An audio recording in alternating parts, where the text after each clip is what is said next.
saya Pinky Pangaribuan dari kelas 12 MIA 4. Di sini saya akan membahas tentang demokrasi liberal sebagaimana tugas dari sekolah.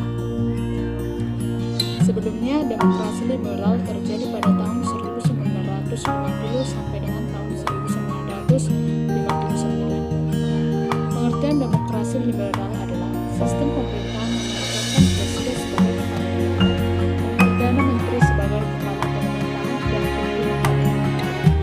Ciri-ciri dari masa demokrasi liberal adalah memegang posisi yang kedua, presiden dan wakil presiden dipilih sebagai kepala negara saja. Ketiga, penentuan kebijakan berdasarkan atas keputusan otoritas. Yang selanjutnya sering terjadi mosi tidak percaya pada kabinet. Yang selanjutnya terjadi banyak ketidakpuasan karena lemah dan tidak stabilnya pemerintahan. Yang selanjutnya pemilu terlaksana sebagai proses demokrasi. Pada masa demokrasi liberal di Indonesia, kesepakatan antara Indonesia dan Belanda dalam konferensi meja bundar tanggal 6 sampai 15 Desember tahun 1949 salah satunya adalah membentuk Republik Indonesia Serikat atau yang kita kenal dengan RIS dengan panduan Undang-Undang Dasar Sementara atau UUDS 1945. Pada tanggal 17 Agustus 1990 RIS kembali menjadi Republik Indonesia atau Negara Kesatuan. Kepemimpinan selanjutnya dipegang oleh M. Nasir sebagai Perdana Menteri sejak 1950. Perdana Menteri sejak 1950 tersebut berjalan terpincang-pincang.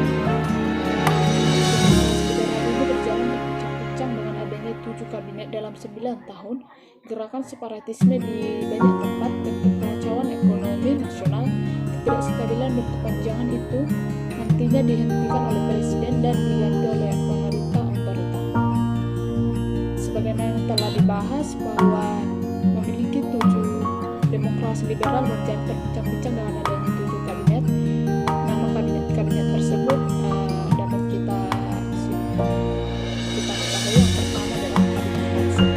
Kabinet Nasir memerintah dari tanggal 6 September tahun 1990 sampai dengan 20 Maret tahun 1991. Sekitar 6 bulan dia memerintah.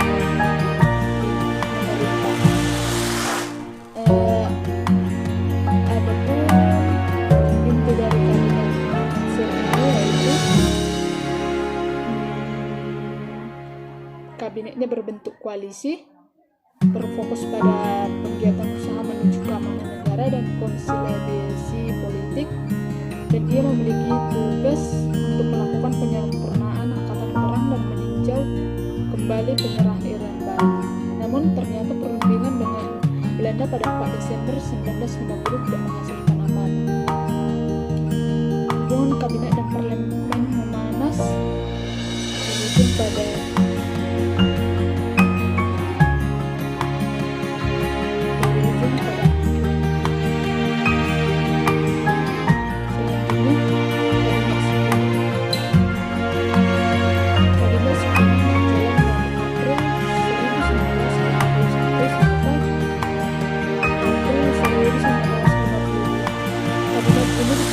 Dr. Sukiman Wirjo Sanjoyo atau Masyumi dan Sulijo atau koalisi dan kabinet diharapkan bisa memunculkan kestabilan politik. Ditambah lagi satu tugas yaitu mempercepat persiapan pemilihan umum pertama Indonesia.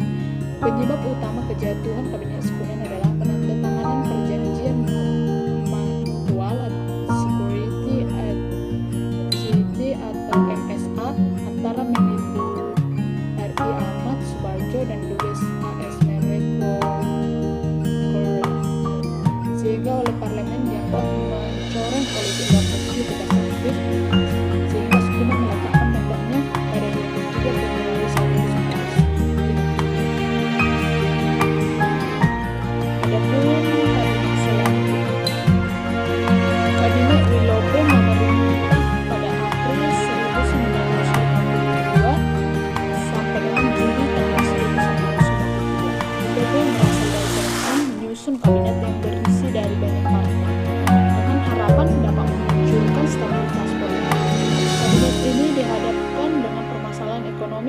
buruk karena tidak seimbangnya karena tidak seimbangnya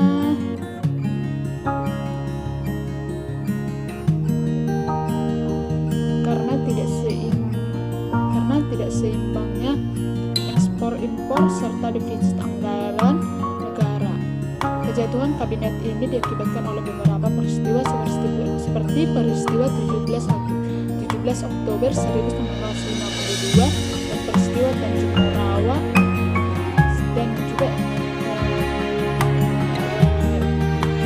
itu dipuncak oleh mosi tidak percaya dari Sarekat Partai Indonesia dari KPNU Sumatera Utara dan dia terpaksa melakukan jabatan. Selanjutnya adalah Kabinet Ali Sastro Antojo. Kabinet ini mulai menjalankan kerjanya mulai Juli 1953 sampai Agustus sampai dengan tahun 1955. Ali Sastro Jojo sendiri berasal dari golongan NU. Dia memiliki tugas untuk melakukan persiapan akhir dari pemilu yang akan dilaksanakan pada pertengahan tahun 1955. Kabinet Ali I ini berhasil melaksanakan konferensi Asia Afrika yang dilaksanakan di Bandung pada April 1955. Kabinet ini diguncang oleh konflik internal antara lain penarikan menteri dari golongan NU dan konflik antara Menteri dengan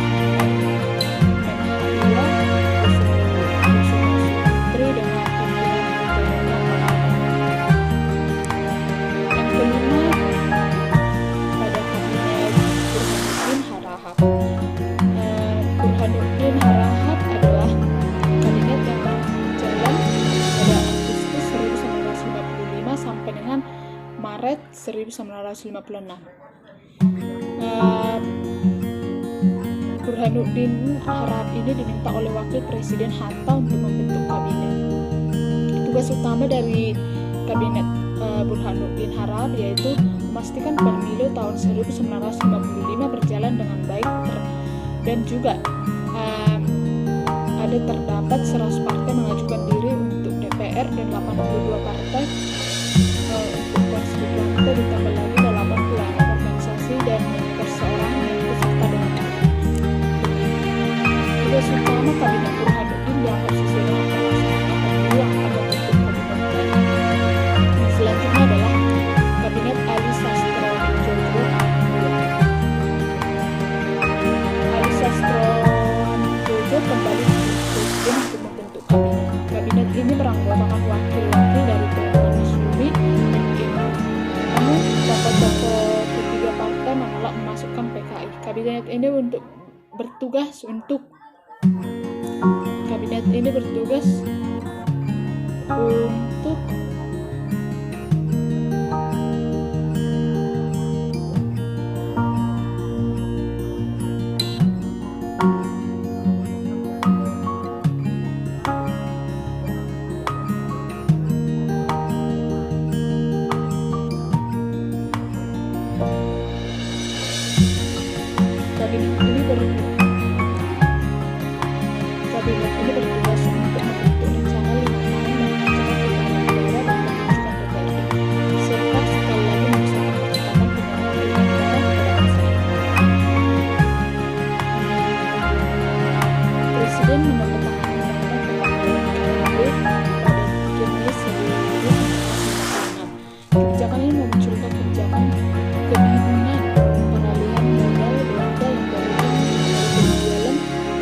nasionalisasi aset.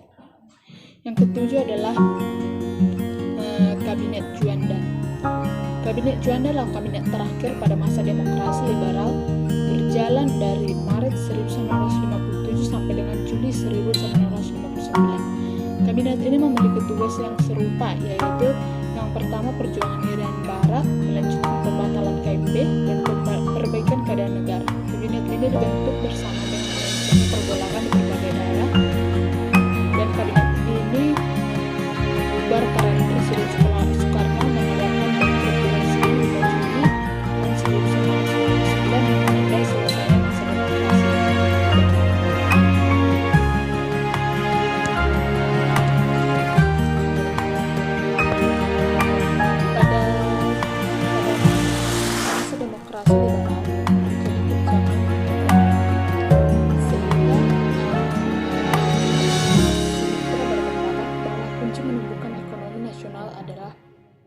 memunculkan kelas pengusaha. Gerakan Benteng dilakukan pada tahun 1950 sampai 1953 untuk memberikan kredit ringan pada 700 perusahaan di Indonesia. Namun tidak efektif karena sering disalahgunakan. Permasalahan utama ekonomi masa ini adalah defisit anggaran negara akibat penerimaan yang kecil. Ekspor sempat meledak pada masa Perang Korea pada tahun 1950, namun kembali menurun pada tahun 1991. Jumlah yang terdapat tidak terkontrol, biaya hidup yang juga masalah utama yang dibicarakan. Konsentrasi defisit terus meningkat pada tahun 1990 mencapai 20%, sedangkan pada tahun 1990 mencapai 100%. Ekonomi pada Israel sangat cair dan kemudian adapun kebijakan politik pada masa demokrasi liberal adalah di sini terbagi atas 3 bagian. Yang pertama, Konferensi Asia Afrika, yang kedua, pemilu tahun 1955, yang ketiga, politik luar negeri bebas aktif. Yang pertama adalah Konferensi Asia Afrika. Konferensi Asia Afrika merupakan lanjutan dari Konferensi Kolombo pada April 1990. Kegiatan ini dilaksanakan sebagai lanjutan pertemuan antara pimpinan negara Asia Afrika untuk mengupayakan kedamaian. Konferensi ini memunculkan realisme dan baik untuk negara barat, serta membuat Indonesia memperoleh keuntungan dalam merebut tujuan tahun, serta persetujuan di warga-negaraan dengan pilihan Cina. Untuk kebijakan politik yang kedua, yaitu pemilu tahun 1950. Pemilu pada hal ini adalah pertama kalinya dilaksanakan sejak Indonesia merdeka tahun 1955. Kegiatan ini perlu dilaksanakan dalam rangka memperoleh legitimasi sebagai penyelenggara negara demokrasi, serta pemilu konstituante dilaksanakan pada 15 Desember dan pemilu DPR dilaksanakan pada 22 Desember. Hasilnya adalah PNI, Masyumi, NU, dan PKI sebagai pemenang pemilu dan menghasilkan kabinet Ali Sastro Yang ketiga adalah bentuk kebijakan politik, yaitu politik luar negeri. Indonesia menerapkan politik luar negeri dari satu pegangan dunia antara Amerika Serikat dan Uni Soviet. Sikap ini ditunjukkan dalam keikutsertaan Indonesia dalam gerakan non-blok serta memprakarsai Konferensi Asia Afrika sebagai bentuk penghimpunan kekuatan yang tidak memihak serta dapat berhubungan dengan semua negara yang menjunjung tinggi kedamaian dunia. Adapun akhir dari demokrasi liberal, yaitu demokrasi liberal ini diakhiri oleh keluarnya dekret Presiden 5 Juli 1999 ketika kondisi ini tidak membaik selama 9 tahun dan kegagalan konstituante untuk merancang pengganti undang-undang dasar sementara tahun 1950. Presiden mengambil alih kekuasaan dengan membubarkan konstituante dan mengembalikan konstituante pada undang-undang dasar 1945 serta membentuk MPR dan DPR. Meskipun Presiden Soekarno dengan dukungan utama dari TNI dan kemudian PKI berupaya untuk menuntaskan revolusi nasional dan mewujudkan stabilitas negara dengan kekuatan pemerintahan.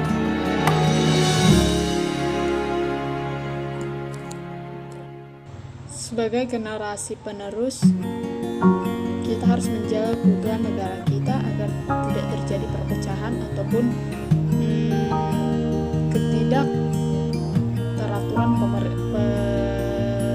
pemerintahan di negara kita. Oleh karena itu kita harus saling menjaga, menghargai, dan saling mendukung sistem pemerintahan di negara kita ini supaya negara kita tetap berjalan sesuai dengan aturan yang sudah ditetapkan. Dan pelajaran yang dapat saya ambil dari demokrasi liberal adalah kita harus